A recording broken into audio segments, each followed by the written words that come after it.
Coca-Cola, Fanta, Sprite, n'importe quelle boisson énergétique. Presque toutes les canettes en aluminium ont la même forme cylindrique. Tu t'es déjà demandé pourquoi ? Imagine que tu sois le fabricant d'une boisson et que tu doives trouver la forme de canette la plus efficace. Tu veux qu'elle soit la plus pratique pour le consommateur, mais tu veux aussi utiliser le moins de matériaux possible et t'assurer qu'elle exploite l'espace de manière judicieuse. L'une des meilleures options serait de faire de la canette une sphère. Pour créer une telle canette, tu auras besoin d'une quantité minimale de matériaux. Un autre avantage est qu'il n'y a pas d'angle, de sorte que la pression sera la même en tout point du conteneur. Il n'y a pas de point faible et la canette résistera à une forte pression. Cela semble bien, mais il y a quelques petits soucis. D'abord, une sphère ne peut pas rester immobile. Elle va rouler sur la table et ce n'est pas du tout pratique.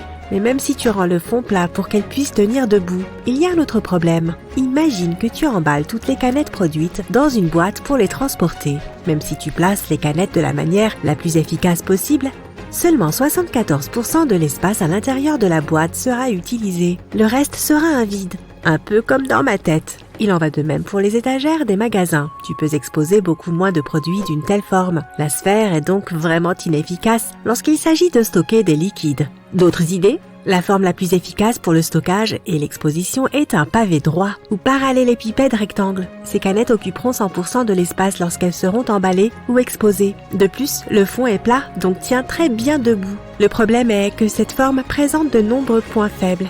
Les bords, ils peuvent se rompre sous l'effet de la pression interne ou si une canette tombe. Les ingénieurs ont trouvé une solution intermédiaire entre ces deux options, une forme cylindrique. Elle est proche de la forme du pavé droit en termes d'efficacité de l'emballage. Elle occupe jusqu'à 91% de l'espace. En même temps, elle ne présente pas de points faibles, un peu comme une boîte sphérique, car il n'y a pas d'arête. Le choix était donc évident et la plupart des fabricants l'ont compris.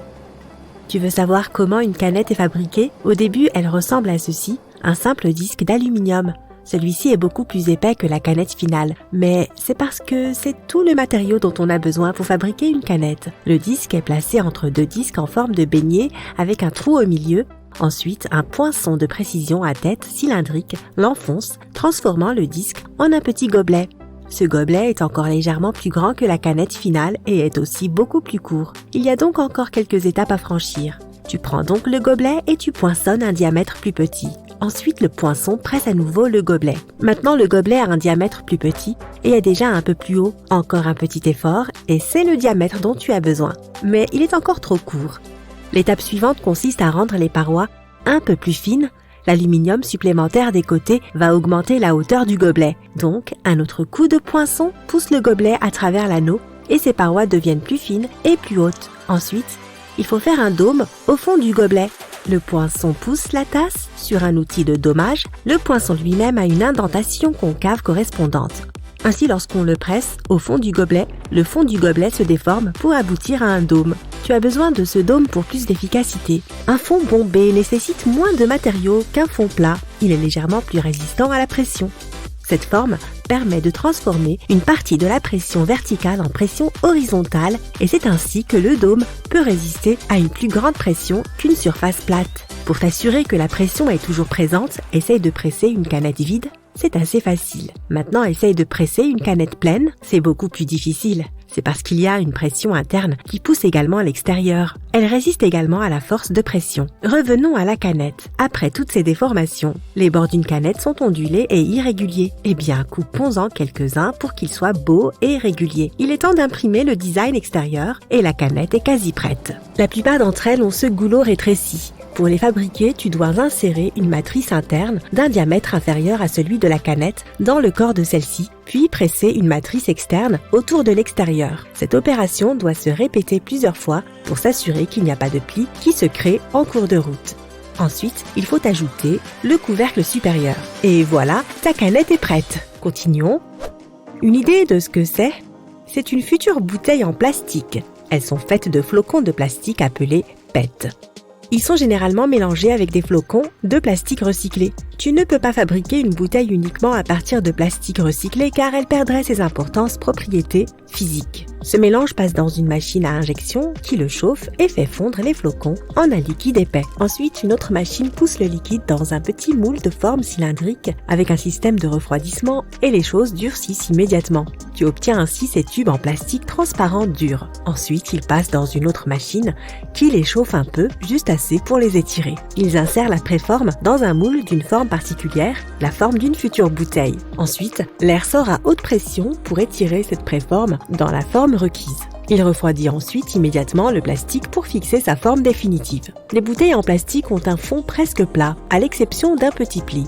Ce n'est pas dû au hasard, le problème est que la bouteille aura toujours un pli vers l'extérieur au fond, qui la rendra instable. Pour éviter cela, on pousse aussi un peu d'air du fond vers l'intérieur, ce qui crée ce petit creux à la base de la bouteille. Et voilà la bouteille terminée. On fabrique les pots de beurre, de cacahuètes et de miel de la même façon. Les formes des moules peuvent être différentes et tu peux créer la forme que tu veux à partir de ces préformes. Les bouteilles en plastique pour boissons gazeuses ont 5 bosses sur le fond. Les fonds plats sont courants car il faut moins de plastique pour les produire, mais les boissons gazeuses et l'eau pétillante nécessitent un traitement spécial. Ces liquides ont une pression interne, tu sais le pétillement, qui pousse le plastique vers l'extérieur, ce qui perturbe le creux et la forme stable d'une bouteille. Du coup, les bouteilles de soda ont une forme incurvée pour mieux résister à la pression. Compare le pliage d'une feuille de papier ordinaire à celui d'un tube de papier. Le tube aura plus de résistance.